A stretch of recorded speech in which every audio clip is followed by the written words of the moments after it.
គិរីទីមុងសាលាអានុសិក្សាវិទ្យាល័យអង្គស្ពឺអ្នកធ្លាប់បានដឹង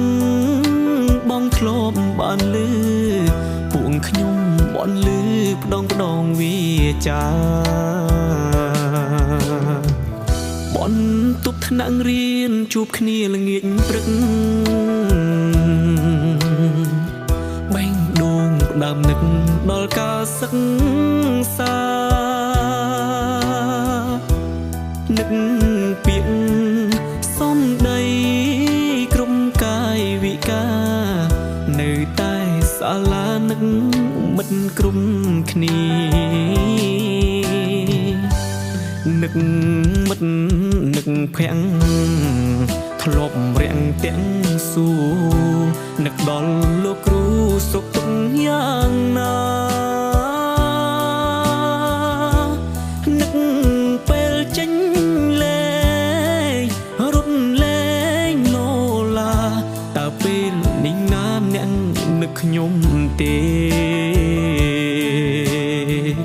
ឃើញក្រុមកន្លែងសល់តែចំណាំ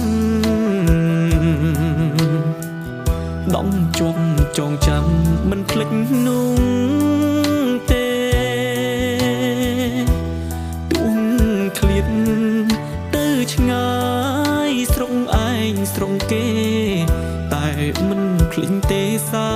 លាធ្លាប់រៀ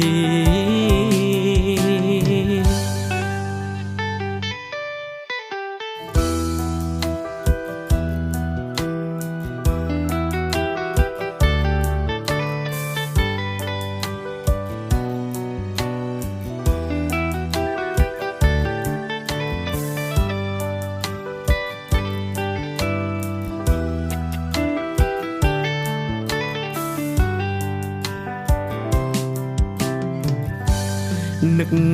មិត្តនឹកភាំងធ្លាប់រាំងទាំងសួរនឹកដល់លោកគ្រូសុខទុក្ខយ៉ាងណានឹកពេលចេញ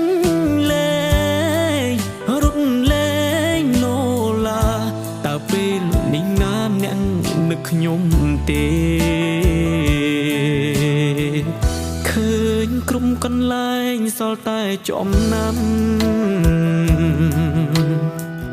ដំជាប់ចងចាំមិនភ្លេចនោះទេទួងឃ្លាតទៅឆ្ងាយស្រុកឯងស្រុកគេតែមិនភ្លេចទេសាលាធ្លាប់រៀន